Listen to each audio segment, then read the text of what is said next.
kahapon no sa column ko no sa Manila Times no, nagko-column po ako sa Manila Times, meron akong tinalakay doon yung isang kandidato sa Eastern Samar.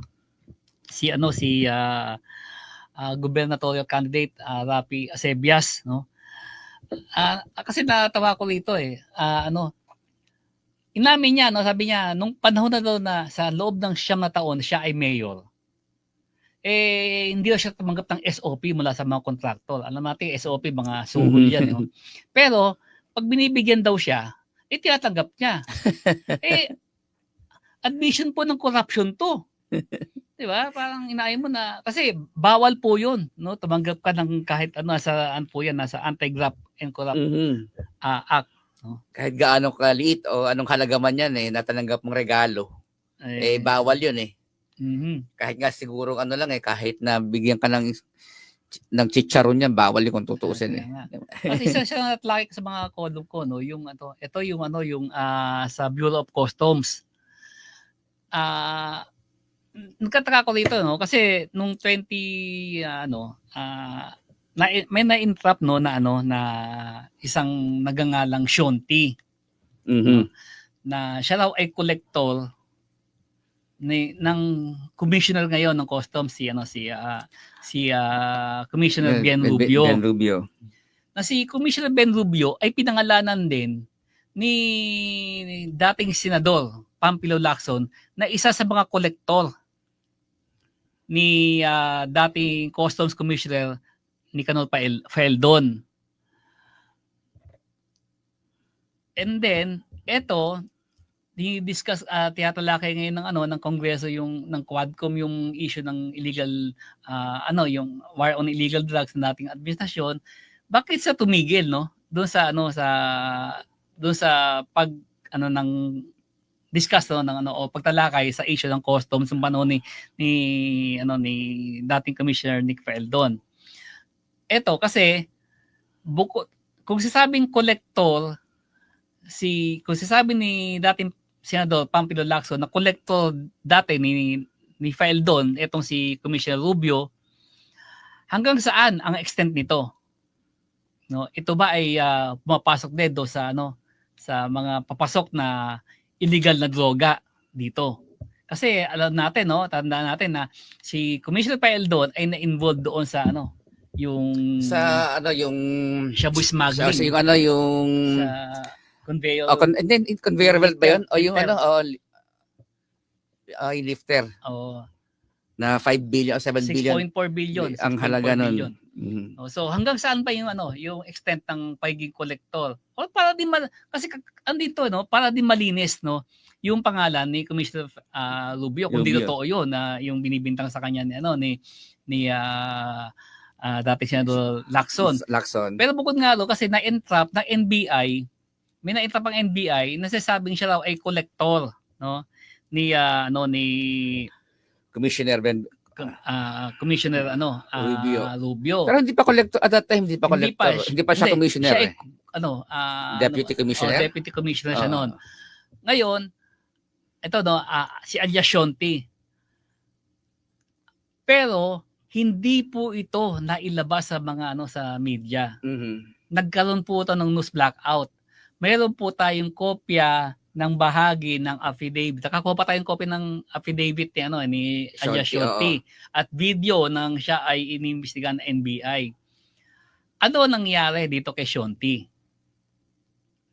Samantalang sinasabi siya ay collector ni dating Deputy Commissioner, ngayon ay Commissioner Ben Rubio. Mabigat po ito kasi kung nawawala si Shonti case ng missing person to.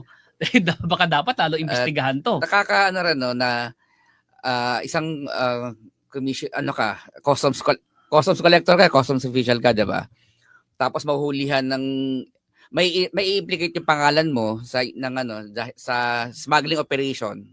Kasi basically smuggling 'yan, 'di ba? Na kaya na-entrap si Shonti sa pagtanggap ng grease money mula sa mga di umano'y smuggler. So, lumalabas, involved ka sa smuggling. Tapos ngayon, ikaw ang in charge sa ahensya ng gobyerno na supposedly ay namamahala ng ng against smuggling operations at pangongolekta ng taxes mula sa importasyon, 'di ba? So, meron agad conflict conflict of interest. Kaya ako bukas po yung ating programa at maging yung yung aking espasyo ng column sa Manila Times, kahit yung Daily Chronicle. Bukas naman to para i-welcome yung sagot ni Commissioner Rubio. Kasi kasi nanahimik para walang reaction, deadma lang Hindi po ito pwedeng deadmahin, hindi pwedeng Meron siya accountability diyan 'di ba? Total yun naman ang pinapromote ng ating administrasyon ng bagong administrasyong Marcos, yung accountability and transparency. Oo. So kailangan merong accountability rin ang commissioner ng customs sa kanyang kwalifikasyon at sa kanyang intensyon kasi ini-implicate ng pangalan niya 'di ba?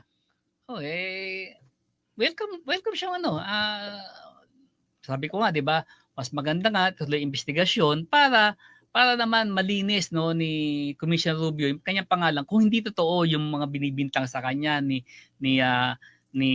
dating Senador Panfilo Lacson na tumatakbo ngayon, kasi baka mamaya pag nanalo si Senator Lacson ulit at mataas ang kanyang rating survey baka buhayin ulit ni Senator Lacson yung usapin na to.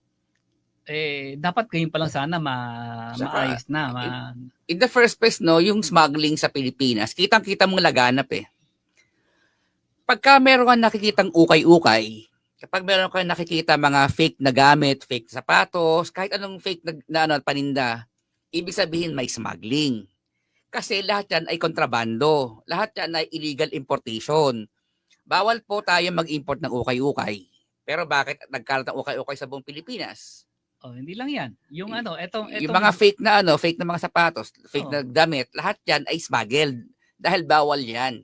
Yung droga, ang alam ko wala yung dati may mga na Shabu Lab dito, pero na raid na yun, wala na yun kasi masyadong yung amoy niyan, kaya madaling mahalata kaya ang pagkakaalam ko wala nang Shabu Lab dito, kaya lahat yan ay kung meron mang ditong droga na umiikot pa, yan po ay smuggled. Oo. Kasi yung sa Shabu Lab operation yan, madaling mahalata kapag yung mga paligid sa sa harap ng bahay ay namamatay. Sabihin meron dong nilulutong halaman, mga kasi acid yan Mm-hmm. Yun, paano nakakapasok? At yung mga vape, Yung vape pwede pang merong legal. Merong legal, merong illegal. Pero sabi nga nung dating Deputy Commissioner Ray Alias lahat ng kargamentong dumaan niya sa customs, lahat yan may problema. Sabihin lahat yan either misdeclared or undervalued. So yung undervalued, sabihin kung ang halaga ng importasyon mo is 1 million, gawin natin 200,000 lang para yun lang ang bayaran ng tax mo, di ba? So yun yung technical smuggling. Iba pa naman yung tinatawag nilang yung street smuggling, yung mga misdeclared o item, bawa yung shabu, idedeklara mong asin, yun misdeclaration yun. Actually, dating hindi ko alam kung ginagamit pa ngayon yun, pero nung nagko-cover pa ako sa customs kasi hinahalo yung hinahalo yung shabu sa asin kasi magkakulay yan kapag bakit tayo mag-import ng asin? Ang dami nating asin dito sa Pilipinas. Kaya yung sana linawin ni Commissioner Rubio tong mga usapin na to.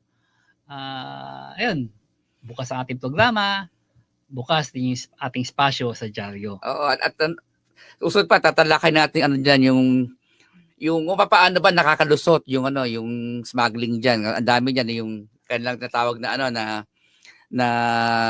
benchmarking. Mm-hmm. At ngayon all in na ang tawag So, yung discuss lang ni Senator Panfilo Lacson yung yung benchmarking kasi hindi pa uso yung yung all in. Ngayon may all in na. May all in pa, tapos meron pang ngayon abuso ng letter of authority. Mm-hmm. So na pwede rin natin susunod na issue natin, itatalakayin natin yan na isa-isahin natin yan na yung mga kaanumalyahan sa Bureau of Customs.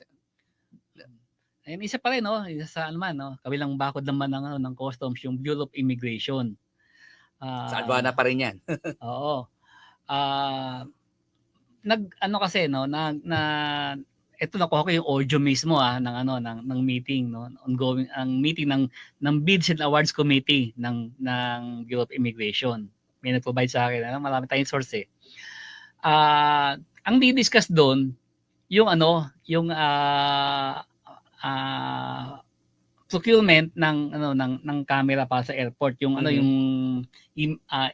pag-capture, no, yung face capture na within seconds para tapos may facial recognition. Facial recognition para in 1 second, no. Pumasok to tapos ang gusto ng back lagyan din ng Irish Irish recognition. Mata. Oh, mata. Para ma-identify agad, para alam mo kung kung siyempre ma-identify yan, di ba? Kung may mga masamang background dyan, may mga kaso yan, o mga terorista ba yan. Anyway, as ang gusto ng back, pati seaport. Kasi sa airport naman, wala pa tayong history na binomba yung airport. O hindi, yata sa Davao. Pero very isolated eh. Oo. Pero sa seaport mas maraming ganyan yung kaso. Kasi mas kaso. Hindi ganun kahigpit sa security eh. So ang gusto nga ng back, no. Tawag dito, isama yung seaport. Pumasok sa meeting di umano, no, kasi yun audio lang yun eh, wala akong video eh, pero audio. Pero sabi nung source na yun ay boses ni Commissioner Biado. Ayaw niyang isama yung seaport. Tapos ayaw niya rin yung Irish recognition kasi mahal daw. Ang budget naman, sabi naman ng 4 billion ng budget. Bakit mo titipirin? Kasi pag hindi mo sinama ngayon yan at sa susunod na nag-upgrade ka, mas magastos. So ngayon naisahan na lang. Ayaw ni Commissioner Biado, nagalit pa siya doon sa meeting na yon. Gusto niya papirmahan agad yung terms of reference. Bakit? Ayon sa source, meron silang pinapasok na isang supplier. Di umano. Ang pangalan daw ay Thales, ng kumpanya. Na dahil walang Irish recognition yung produkto, yung wala sa ganung software. Wala sila ganung so kailangan tanggalin sa terms of reference. Para mag-qualify si Thales. Yun po, nagkaroon ng sa meeting, nag-resign po lahat ng members ng Bids and Awards Committee ng BI, ng Bureau of Immigration. At kayon po ay nag-file na ng reklamo ang members ng Bids and Awards Committee laban kay Commissioner Biado. Sa Ombudsman? Sa Ombudsman. At kay si Presidente Marcos.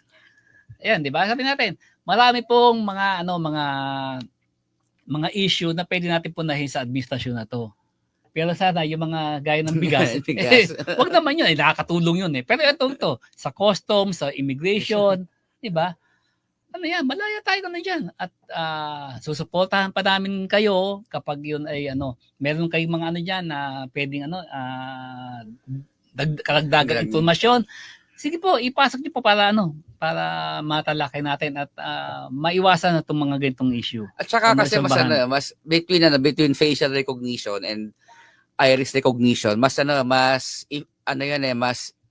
credible yung iris recognition eh. Oo. Kasi yung facial recognition minsan nga 'di ba kapag 'di ba dami-dami ng facial recognition sa pag magda-download ka ng mga apps ngayon eh. Pagka nakasalamin ka tapos tinanggal mo yung salamin mo, hindi ka na ma-recognize eh. 'Di ba? So hindi may marami pang mga bugs. Yung facial recognition dito tulad ng iris. Parang parang thumb mark. Fingerprint. Meron kang sa'yo lang 'yan eh. Hindi mo pwedeng madaya. Tsaka kung tama nga kung bakit paghihiwalayan kung isang acquisition kasama sa mas makakatipid ka kasi kung dalawang supplier pa magbibigay sila, 'di ba? Ng isang iris recognition software tsaka isang facial recognition software. Mas mahal talaga 'yon kasi mahal pa. Ito modify mo lang naman yung siguro hindi yung encoder ng Thales hindi kayang hindi kaya i-develop yung ano pa sa ngayon, yung facial yung iris recognition. Anyway, bago tayo magpatuloy, balik mo tayo sa studio para magpakilala. At pagbalik natin, makakasama naman natin si Manong Joe para sa ating senior Senior hour. Senior Senior ang Manong Joe. Okay. Bago lahat, ano nga pala, pasalamat muna tayo sa ating mga tagpagtaguyod sa Philippine Charity Sweepstakes Office, hindi uulong sa pagtulong. At syempre sa Philippine Gaming Corporation for your responsible gaming. Maraming salamat, PCSO and Pagcor.